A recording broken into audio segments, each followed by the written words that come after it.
The National Treasury and the World Food Programme have signed a partnership that will see more resource investment in climate-smart innovations.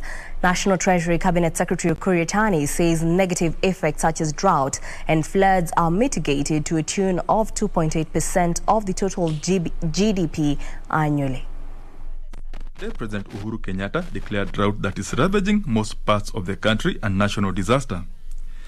The president called for the National Treasury to allocate more resources to support livelihoods of communities affected by the drought.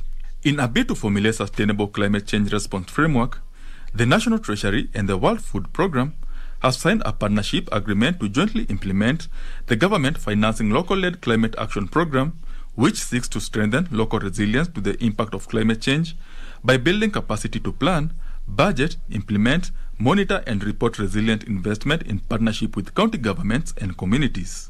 Through this partnership, the WFP will support the scaling up of community-led climate-sensitive actions, invest in increasing capabilities of national and county institutions to finance and implement climate change initiatives, and while rebuilding the livelihoods of families that have lost their incomes. While signing the agreement, Treasury CS Ukur Yatani said, quote, "The impact of climate change on Kenya's economic development and growth is already significant, with the climate-related disasters such as drought and floods estimated to have an economic liability of between 2 to 2.8% of GDP annually.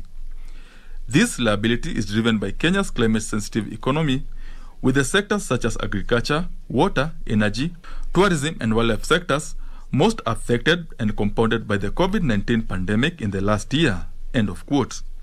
The new partnership between the National Treasury and WFP places the power and tools to predict, prepare and respond to climate shocks in the hands of the most vulnerable communities, with county governments playing a central role. Benson Rioba reporting for Lunchtime News.